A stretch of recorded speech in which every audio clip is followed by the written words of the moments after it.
Bharat Ratna doctor Bhimrao Ambedkar ಅವರಿಗೆ ಕೋಟಿ ಕೋಟಿ ನಮನ. ಇವರ ಜೀವನವನ್ನು ಆಧರಿಸಿ ಈ ಧಾರಾವಾಹಿಯನ್ನು ನಿರ್ಮಿಸಲಾಗಿದೆ. ರಾಷ್ಟ್ರಕ್ಕೆ, ರಾಷ್ಟ್ರದ ಜನರಿಗೆ ಅಂಬೇಡ್ಕರರ ಕೊಡುಗೆ ಅಪಾರ. ಹಲವಾರು ಅಧಿಕೃತ ಪುಸ್ತಕಗಳನ್ನು ಆಧರಿಸಿ ಈ ಕಥೆಯನ್ನು ತಮ್ಮ ಮುಂದೆ ಇಡಲಾಗಿದೆ. ಈ ಧಾರಾವಾಹಿಯನ್ನು ವಾಹಿನಿಯು ನಿಷ್ಠೆಯಿಂದ ನಿರ್ಮಿಸಿದ್ದು, ಬಾಬಾ ಸಾಹೇಬರ ಜೀವನ ಮತ್ತು ಸವೆಸಿದ ಹಾದಿ ಪ್ರತಿಯೊಬ್ಬರಿಗೂ ಸ್ಫೂರ್ತಿ ನೀಡುತ್ತದೆ ಎಂಬುದನ್ನು ವಾಹಿನಿಯು ಬಲವಾಗಿ ನಂಬಿದೆ. ಹಾಗೆ ನಾನು ಕೂಡ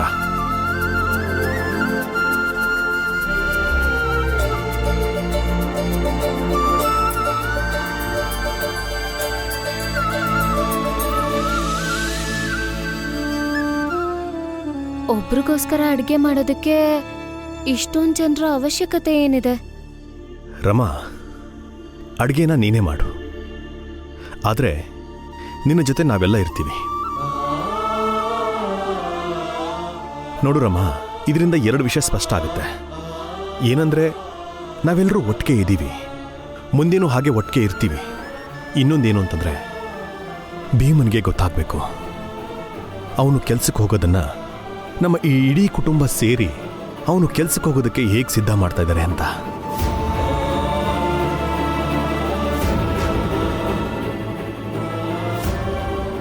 ಭೀಮ ಜೀವನ ಪೂರ್ತಿ ಎಲ್ರಿಗೂ ಋಣಿಯಾಗಿರ್ತಾನೆ. ಹಾಗೆ ಈ ಋಣ ಇದೆಯಲ್ಲ, ನಮ್ಮ ಈ ಸಂಬಂಧಗಳನ್ನ ಇನ್ನಷ್ಟು ಗಟ್ಟಿಯಾಗಿ ಮಾಡಲಿಕ್ಕೆ ಸಹಾಯ ಮಾಡುತ್ತೆ.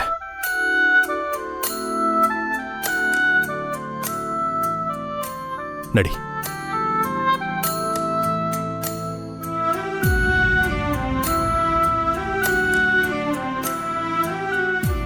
ನೆನಪಲ್ಲಿಟ್ಕೊಳ್ತೀನಪ್ಪ, ನಾನು ಒಬ್ಬ ಮಧ್ಯಾಹ್ನ ಊಟ ಮಾಡಬೇಕು ಅಂತ ಯಾವ ರೀತಿ ನನ್ನ ಇಡೀ ಕುಟುಂಬ ಮುಂಜಾನೆ ಎದ್ದು ಅಡುಗೆ ಮಾಡ್ತಾ ಇದ್ದಾರೆ ಅಂತ.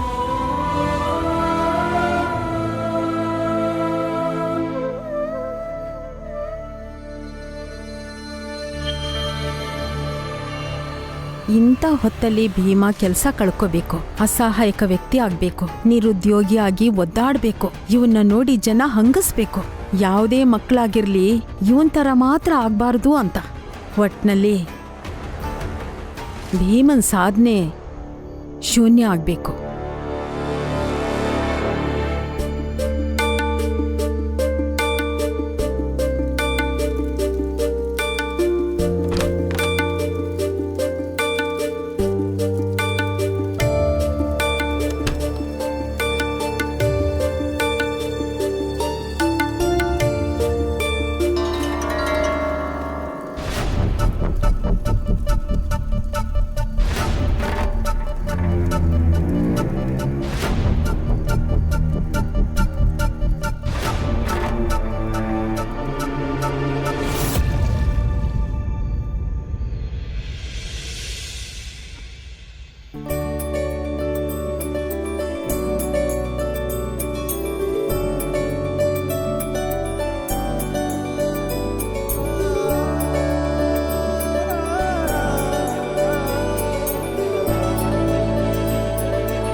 ನೋಡಿ, ಭೀಮ ಇನ್ನೇನು ಹೊರಡ್ತಾನೆ, ಅವನನ್ನು ನಾವು ಕೂಡ ಹಿಂಬಾಲಿಸ್ಕೊಂಡು ಹೋಗೋಣ. ಮುಖ ಮುಚ್ಕೊಳ್ಳೋಕ್ಕೆ ನಾವು ಬಟ್ಟೆ ಕಟ್ಕೊಳ್ಳೋಣ. ಯಾಕೆ ಅಂದರೆ ಭೀಮ ನಮ್ಮನ್ನು ಗುರ್ತಿಡಿಬಾರ್ದು. ಆಮೇಲೆ ಜೊತೆಲಿ ಚಾಕುನ ಹಿಡ್ಕೊಂಡು ಹೋಗೋಣ. ಅಕಸ್ಮಾತ್ ಆ ಭೀಮ ಏನಾದ್ರೂ ನಮ್ಗೆ ಅಡ್ಡ ಬಂದ್ರೆ ಅವನಿಗೆ ಚಾಕು ಹಾಕ್ಬಿಟ್ಟು ತಪ್ಪಿಸ್ಕೊಂಡು ಅಲ್ಲಿಂದ ಓಡೋಗೋಣ. ಅದೆಲ್ಲ ಸರಿ. ಈಗ ಸದ್ಯಕ್ಕೆ ನಾವು ರಾಮ್ಜಿ ಹಾಡೋ ನಾಟಕ ನೋಡ್ಕೊಂಡು ಹೋಗೋಣ. ನೋಡು, ಎಂಥ ಅದ್ಭುತ. ಭೀಮ ಒಬ್ಬನಿಗೆ ಅಡುಗೆ ಮಾಡೋದಿಕ್ಕೆ ಈ ರಾಮ್ಜಿ ತನ್ನ ಮೂರ್ ಜನ ಸೊಸೆಯರ ಕೈಲಿ ಕೆಲಸ ಮಾಡಿಸ್ತಾ ಇದ್ದಾನೆ ನೋಡಿ. ವಾ ರಾಮ್ಜಿ.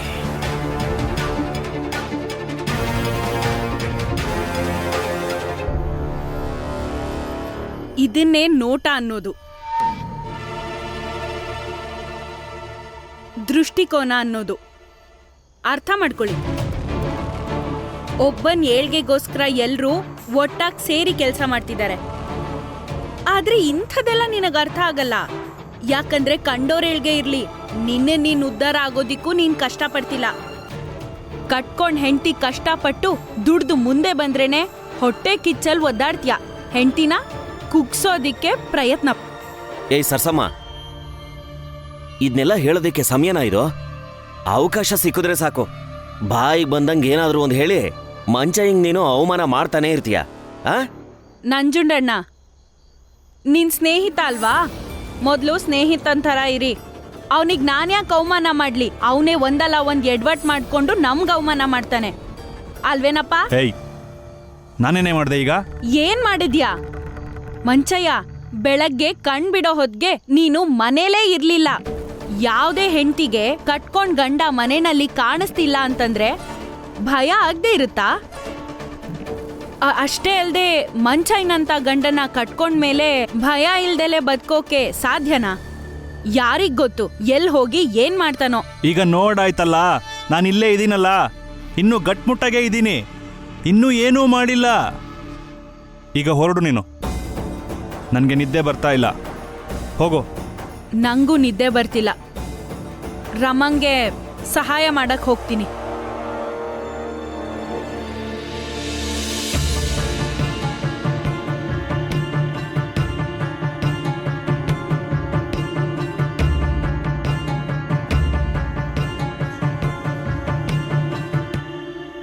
ಮಂಚಯ್ಯ, ಯಾಕೋ ನಿನ್ನ ಹೆಂಡತಿ ಇತ್ತೀಚೆಗೆ ಸ್ವಲ್ಪ ಹೆಚ್ಕೊಂಡಿದ್ದಾಳು ಕಣೋ. ಆದಷ್ಟು ಬೇಗ ಇವಳಿಗೊಂದು ಗತಿ ಕಾಣಿಸಿದ್ರೆ ಒಳ್ಳೇದು ನೋಡು. ಇಲ್ಲ ಅಂದ್ರೆ ಇಷ್ಟಲ್ಲೇ ನೀನು ಅವಳಿಗೆ ಪಕ್ಕಾ ಗುಲಾಮ ಆಗ್ತೀಯ, ನೋಡ್ತಾ ಇರು. ಸರಿಯಾಗಿ ಹೇಳಿದ್ರಿ ನಂಜುಂಡಣ್ಣ. ಸರ್ಸಮ್ಮನ್ ಕಾಟ ತಪ್ಪಿಸ್ಕೊಳ್ಳೋದಕ್ಕೆ ಏನಾದರೂ ಉಪಾಯ ಮಾಡಲೇಬೇಕು. ನೀವು ನೋಡ್ತಾ ಇರಿ, ಇಷ್ಟರಲ್ಲೇ ಉಪಾಯ ಮಾಡ್ತೀನಿ. ಮೇಘನಾಥ್ ಅವರೇ, ನಿಮ್ಮ ಜನ ನಿಜವಾಗ್ಲೂ ಕಳ್ತನ ಮಾಡ್ತಾರೆ ಅನ್ನೋ ನಂಬಿಕೆ ಇದೆಯಾ ನಿಮಗೆ? ಖಂಡಿತ ಮಾಡ್ತಾರೆ, 100% ಮಾಡ್ತಾರೆ. ಅಯ್ಯೋ, ನಮ್ ಜನನೇ ಮ್ಯಾನೇಜರ್ ಸಾಹೇಬ್ರೆ, ನೀವೇನ್ ಚಿಂತೆ ಮಾಡ್ಬಿಡಿ. ಅದು ಅಲ್ದೆ ನಮ್ಗಿಂತ ಹಿಂದೆನ ವೈರತ್ವ ಇರೋರು ಅವರೆಲ್ಲ ಖಂಡಿತ ಕಳ್ತನ ಮಾಡ್ತಾರೆ. ನಮಸ್ತೆ ಸಾಹೇಬ್ರೆ. ನಮಸ್ತೆ. ಆಫೀಸ್ ಬದಲು ಇಲ್ಲಿ ಬರಕ್ಕೆ ಹೇಳಿ ಕಳಿಸಿದ್ರಿ? ಹಾ, ಇವತ್ತಿನ ಕೆಲಸ ಬೇರೆ ಥರನೇ ಇರುತ್ತೆ, ಬದಲಾಯಿಸೋಣ ಅಂತ. ಅರ್ಥ ಆಗ್ಲಿಲ್ಲ ಸಾಹೇಬ್ರೆ. ನಮಸ್ತೆ ಸಾಹೇಬ್ರೆ. ನಮಸ್ತೆ. ಇವತ್ತಿಂದ ಇವನು ನಿನ್ನ ಜೊತೆ ಕೆಲಸ ಮಾಡ್ತಾನೆ. ನಾಗೇಂದ್ರ ಸ್ವಲ್ಪ ಹೊರಗೆ ಹೋಗಿದ್ದಾನೆ. ಚಹಾ ಊಟ ತಗೊಂಡು ಬರೋಕ್ಕೆ ಸಹಾಯ ಮಾಡ್ತಾನೆ. ಯಾವ ಕಡೆವನು ನೀನು? ನಿಮ್ಮೋನೆ ಸಾಹೇಬ್ರೆ ನಾನು. ಹೌದಾ? ನಮ್ ಜಾತಿ ಅವನ? ಹೌದು. ಸರಿ, ಹಾಗಾದ್ರೆ ಹೇಳು, ಭೀಮ್ರಾವ್ ಅಂತವ್ರ ಬಗ್ಗೆ ಏನು ಹೇಳ್ತೀಯ ನೀನು? ಅಂಥವ್ರ ಬಗ್ಗೆ ಏನು ಅಭಿಪ್ರಾಯ ಇರುತ್ತೆ ಸಾಹೇಬ್ರೆ? ಎಲ್ಲೇ ಹೇಗೆ ಸಿಕ್ಕಿದ್ರೋ ಓಡಿಸೋದಷ್ಟೇ ಅವರ. ಸರಿ, ಸರಿಯಾಗಿ ಹೇಳಿದೆ. ಇವತ್ತು ಓಡಿಸ್ಲೇಬೇಕು. ತಿಳಿಸ್ಕೋ, ಇವತ್ತು ಭೀಮನ್ ಸಮ್ಮುಖದಲ್ಲಿ ಪೇಪರ್ಗಳೆಲ್ಲ ಕಳ್ತನ ಆಗುತ್ತೆ. ಪೇಪರ್ ಕಳ್ತನ ಆಗೋ ಹೊತ್ತಲ್ಲಿ ನೀವಿಬ್ಬರು ಅವನ ಹತ್ತಿರದಲ್ಲೇ ಇರಬೇಕು, ತಿಳಿತಾ? ಅದಾದ್ಮೇಲೆ ಏನ್ ಮಾಡ್ಬೇಕು ಅಂತ ಮ್ಯಾನೇಜರ್ ಸಾಹೇಬ್ರು ಹೇಳ್ತಾರೆ, ಸರಿನಾ? ಒಳ್ಳೆ ಉಪಾಯ ಹೊಡಿದ್ದೀರಾ ಸಾಹೇಬ್ರೆ. ಆ ಭೀಮರವನ್ನ ಓಡಿಸ್ಲೇಬೇಕು ನಾವು. ನಿನ್ನೆ ರಾತ್ರಿ ಮನೆಗೆ ಹೋಗೋ ಹೊತ್ತಿಗೆ ನಮ್ಮ ತಾಯಿ ಆರೋಗ್ಯ ಇನ್ನೂ ಹದಗೆಟ್ಟಿತ್ತು. ಅಕ್ಕಪಕ್ಕದವ್ರು ಬಂದಿದ್ರು. ಹಾಗೆ ಮಾತಾಡ್ತಾ ಭೀಮರಾವ್ ಬಗ್ಗೆ ಹೇಳಿದೆ. ಅವರಲ್ಲೊಬ್ರು ಬುದ್ಧಿವಂತರು ಅನ್ಸತ್ತೆ. ಇಂಥ ವ್ಯಕ್ತಿ ಕೆಲಸ ಮಾಡೋದ್ರಿಂದನೇ ನಿಮ್ಮ ತಾಯಿ ಆರೋಗ್ಯ ಮತ್ತೆ ಕೆಟ್ಟಿದೆ ಅಂದ್ರು. 100% ಸರಿ ಸಾಹೇಬ್ರೆ ಇದು. ಇಲ್ಲಾಂದ್ರೆ ಎಷ್ಟೋ ವರ್ಷಗಳಿಂದ ಅವರನ್ನ ಯಾಕೆ ನಾವು ದೂರ ಇಡ್ತಿದ್ವಿ ಹೇಳಿ? ನಾನು ಕೂಲಿನೇ ಮಾಡಬಹುದು, ಆದ್ರೂ ಹೇಳ್ತೀನಿ, ಭೀಮ್ರಾವ್ ಅಂತ ಜನರಿಗೆ ನಾವು ಕೆಲಸ ಮಾತ್ರ ಕೊಡಬಾರ್ದು. ಸರಿಯಾಗಿ ಹೇಳ್ದೆ.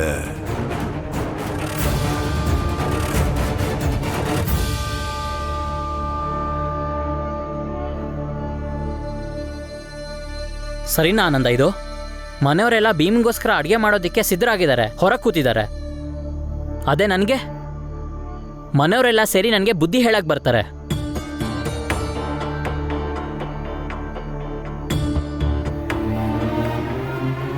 ಮಾತಾಡಪ್ಪ ಅದವ್ರೆ.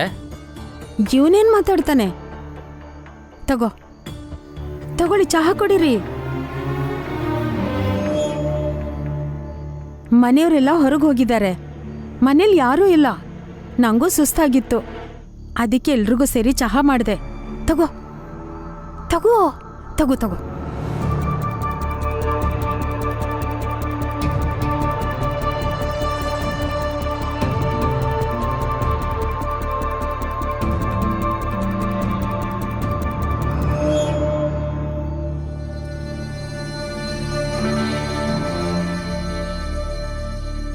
ನಂಗೆ ನಂಬಿಕೆ ಇಲ್ಲ ನೀನ್ ಮಾತಾಡ್ತೀಯ ಅಂತ. ನಂಗನ್ಸೋ ಪ್ರಕಾರ ಆ ಜಗಳಗಂಟಿ ಗಂಡ ಇವನನ್ನ ಚಿಕ್ಕ ವಯಸ್ಸಿಂದ ಹೀಗೆ ನೋಡ್ಕೋತಿರೋದು ಅನ್ಸತ್ತೆ. ನೋಡಿ ಬೇಕಾದ್ರೆ ಈಗ್ಲೂ ನಿಮ್ಮಪ್ಪ 3 ಜನ ಸೊಸೆಂದಿರನ್ನ ಸೇರಿಸ್ಕೊಂಡು ಹೇಗೆ ಹುಡುಗನ್ಗೋಸ್ಕರ ಅಡಿಗೆ ಮಾಡಿಸ್ತಿದ್ದಾರೆ. ಅವನಿಗೆ ಚಿಕ್ಕ ವಯಸ್ಸಿಂದ ಇದನ್ನೇ ಹೇಳ್ಕೊಟ್ಟಿರ್ಬೇಕು. ಆ ಭೀಮನ್ ಜೊತೆ ಇರಬೇಕು, ಅವನ ಜೊತೆ ನಿಲ್ಬೇಕು, ಅವನು ಹೇಳ್ದಂಗೆ ಕೇಳಬೇಕು ಅಲ್ವಾ? ಸರಿ ತಾನೇ ನಾನು ಹೇಳ್ತಿರೋದು? ಈಗ ಇದನ್ನ ಎಷ್ಟು ಶ್ರದ್ಧೆಯಿಂದ ಮಾಡ್ತಿದ್ದಾನೆ ಅಂದ್ರೆ ಯಾರಾದ್ರೂ ವ್ಯಕ್ತಿಗೆ ಏನಾದ್ರೂ ಹೇಳಿದ್ರು ಏನೋ ದೊಡ್ಡ ಪಾಪ ಮಾಡ್ದಂಗೆ ಅನ್ನಿಸ್ತಿದೆ ಅಲ್ವಾ? ಅಮ್ಮ, ನನ್ನನ್ನ ಎತ್ಕಟ್ಟಕ್ ನೋಡ್ಬೇಡಿ ನೀವು. ನೋಡು ನೋಡು ನೋಡು, ನಾನೇನೋ ಹೇಳಕ್ಕೋದ್ರೆ ಎತ್ಕಟ್ಬೇಡಿ ಅಂತಿದ್ದಾನೆ. ಆದ್ರೆ ಸತ್ಯ ಅಂತೂ ಇದೇ ತಾನೇ. ಈ ಮನೇಲಿ ನಾನು ಕಾರಣ ಇಲ್ದೆ ಇಷ್ಟಪಡ್ದಿರೋ ವ್ಯಕ್ತಿ ಅಂತಂದ್ರೆ ಅದು ಅವನೇ. ಕಾರಣ ಇಲ್ದೆ ಹಿಂಬಾಲಿಸೋದು ಇವನೊಬ್ಬನ್ನೇ. ಅಂತ ಸಮರ್ಥನೆ ಒಳ್ಳೇದಲ್ವಲ್ಲ? ನಾನಾದ್ರೂ ಅಷ್ಟೇ, ನೀನಾದ್ರೂ ಅಷ್ಟೇ. ಅಮ್ಮನ ಮಾತು ನಿಜ. ಕಣ್ಣು ಮುಚ್ಕೊಂಡು ಒಬ್ಬರನ್ನ ಸುಮ್ಮನೆ ಒಪ್ಕೊಳ್ಳೋದು ತಪ್ಪು.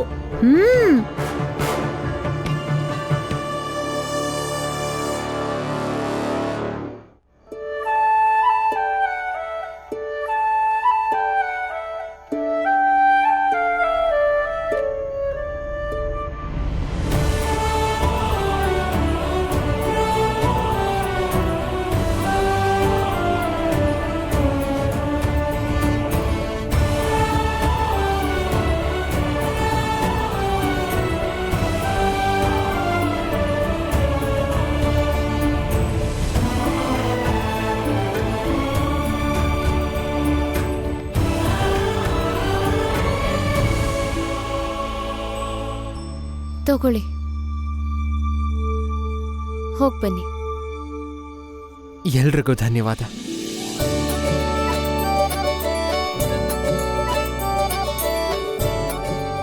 ಇವತ್ತಿನ ಈ ಊಟ ನನ್ನ ಮೇಲಿರೋ ಋಣನ ಇನ್ನಷ್ಟು ಹೆಚ್ಚು ಮಾಡಿದೆ. ಇದನ್ನ ಆದಷ್ಟು ಬೇಗ ತೀರ್ಸೋದಕ್ಕೆ ಪ್ರಯತ್ನ ಪಡ್ತೀನಿ. ಭೀಂಭವ, ಇದು ನಮ್ಮ ಅಭಿಮಾನ.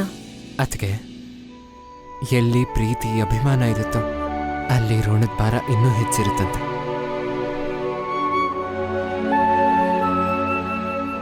ಖಂಡಿತ ತೀರಿಸ್ತೀನಿ. ಆಯ್ತು, ತೀರ್ಸೋರಂತೆ. ಮೊದಲು ಹೊರಡಿ, ಇಲ್ಲ ತಡ ಆಗುತ್ತೆ. ಬರ್ತೀನಪ್ಪ.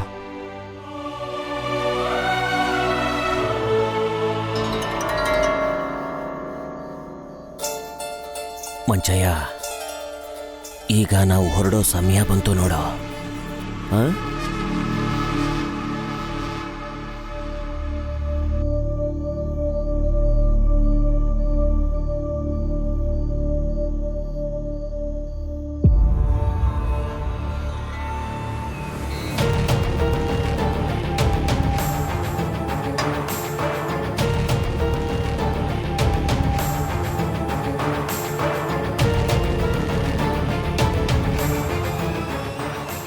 ಲಕ್ಷ್ಮಿ, ನಿನಗೆ ಕಣ್ ಕಾಣಿಸ್ತಿಲ್ವಾ? ಕಣ್ಗೇನಾದ್ರೂ ಪೊರೆ ಬಂದಿದ್ಯಾ ಹೇಗೆ? ಹಾ, ನಿನ್ ಗಂಡ ಚಹಾ ಕುಡ್ದು ಲೋಟ ಇಟ್ಟಿದ್ದಾನಿಲ್ಲಿ. ಇದನ್ನ ಎತ್ಕೊಂಡು ಹೋಗಿ ತೊಳೆದಿಡ್ಬೇಕು ಅನ್ನೋ ಜ್ಞಾನ ಇಲ್ವಾ ನಿನ್ಗೆ?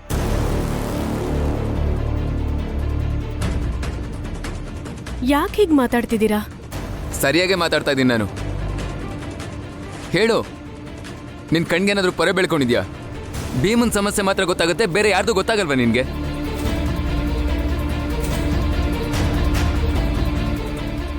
ಅಂದ್ರೆ ನೀವು ಬಾಲಣ್ಣ ಅತ್ತೆ ಮಾತಿಗೆ ಮರುಳಾಗ್ತಿದ್ದೀರಾ? ಯಾಕೆ ನನಗೆ ಬುದ್ಧಿ ಇಲ್ವಾ? ಅಥವಾ ಯೋಚನೆ ಮಾಡೋ ಶಕ್ತಿ ಇಲ್ವಾ? ಅರ್ಥ ಮಾಡ್ಕೊಳ್ಳೋ ಶಕ್ತಿ ಇಲ್ವಾ? ಸುಮ್ಮನೆ ಲೋಟನ್ ತಗೊಂಡು ಹೋಗಿ ತೊಳೆಕ್ ಹಾಕ್ಬಿಡ್ಬಾ.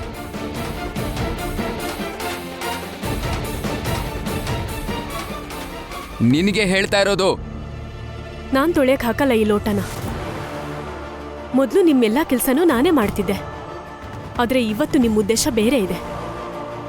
ರಾತ್ರಿ ಆಗಿದ್ದ ಘಟನೆನೇ ಇದು. ಸಂದರ್ಭ ಬೇರೆ ಆಗಿದೆ ಅಷ್ಟೆ.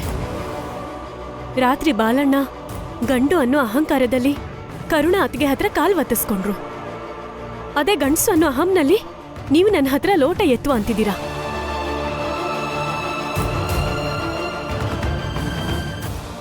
ಆದ್ರೆ ನಾನು ಇದಕ್ಕೆಲ್ಲ ಬಗ್ಗಲ್ಲ. ಲಕ್ಷ್ಮಿ,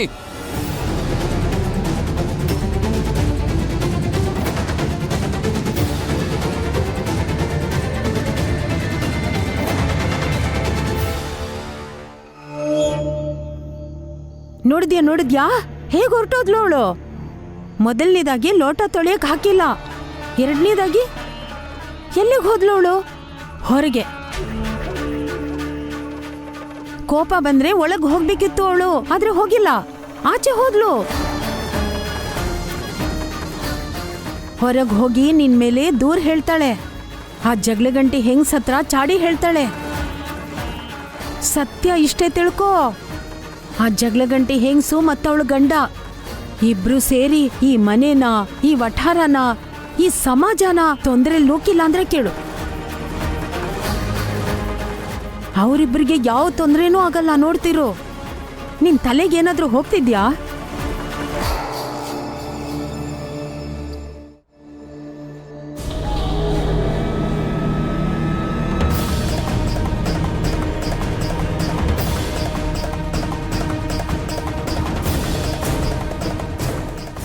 ಇವತ್ತು ನಾವು ಈ ಭೀಮನ್ಗೆ ಎಂತ ನಷ್ಟ ಮಾಡಬೇಕು ಅಂದ್ರೆ ಇಷ್ಟು ದಿನ ನಮಗೆಲ್ಲ ಆಗಿರೋ ಅಷ್ಟು ನಷ್ಟಕ್ಕೂ ಸರಿ ಹೊಂದ್ಕೋಬೇಕು.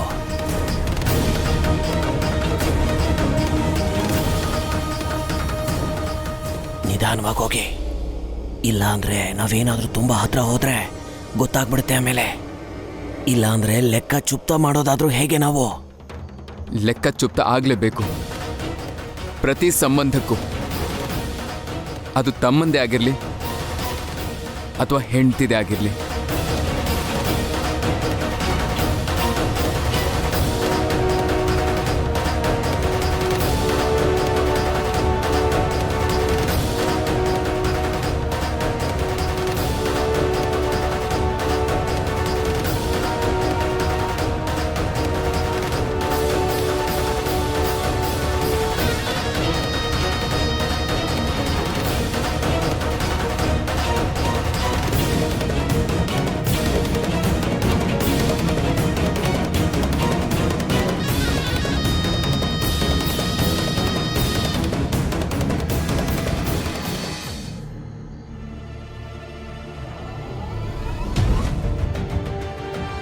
ಎಲ್ಲಿ ಹೋದ್ರು ಇವರಿಬ್ರು?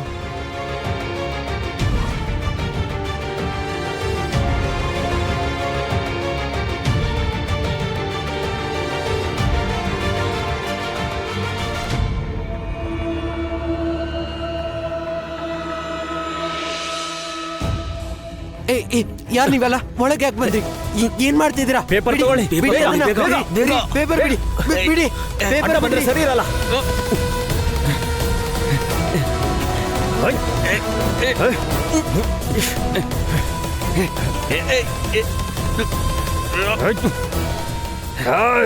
ಪೇಪರ್ಗಳ ಲೆಕ್ಕ ತಗೊಳ್ಳೋದು ನನ್ನ ಕೆಲಸ, ಆದ್ರೆ ಪೇಪರ್ಗಳನ್ನ ಸುರಕ್ಷಿತವಾಗಿ ನೋಡ್ಕೊಳ್ಳೋದು ನನ್ನ ಕರ್ತವ್ಯ. ಯಾರು ನೀವೆಲ್ಲ? ಯಾಕೆ ಬಂದಿದ್ರೆ ಹೇಳಿ?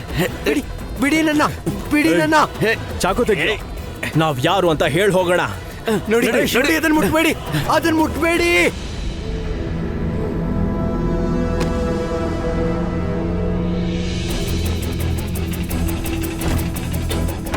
ದೂರ ಹೋಗಿ, ಹೋಗಿ. ನೋಡಿ, ನಿಮ್ಗಿದ್ರಲ್ಲಿ ಏನಿದೆ ಅಂತ ಗೊತ್ತಿಲ್ಲ. ನಾನಿದ್ದ ನಿಮ್ಮೆಲ್ಲರ ಮೇಲೆ ಸುರಿತೀನಿ. ಬಿಡಿ ಆ ಪೇಪರ್ನ, ಬಿಡಿ. ಎಲ್ಲ ಈ ಕಡೆ ಬನ್ನಿ. ಇದರಲ್ಲಿ ಅಪಾಯಕಾರಿ ಕೆಮಿಕಲ್ ಇದೆ, ಮತ್ತೆ ಇದನ್ನ ಇಂಕ್ ಜೊತೆ ಮಿಶ್ರಣ ಮಾಡ್ತಾರೆ. ಇದೇನಾದ್ರೂ ಅಕಸ್ಮಾತ್ ಮನುಷ್ಯನ ದೇಹದ ಮೇಲೆ ಬಿದ್ರೆ ಆ ಮನುಷ್ಯ ಕೂಡ್ಲೆ ಸತ್ತು ಹೋಗ್ತಾನೆ. ಈಗ್ಲೇ ನಿಮ್ಮ ಮೇಲೆ ಹಾಕಿ ನಿಮ್ಮನ್ನ ಸಾಯಿಸ್ತೀನಿ. ದೂರ ಹೋಗಿ ಅಂತ ಇದ್ದೀನಿ ತಾನೆ, ಹೋಗಿ. ಮತ್ತ ನೀವೆಲ್ರೂ ನಿಮ್ಮ ಮುಖದ ಮೇಲಿರೋ ಬಟ್ಟೆ ತೆಗಿರಿ.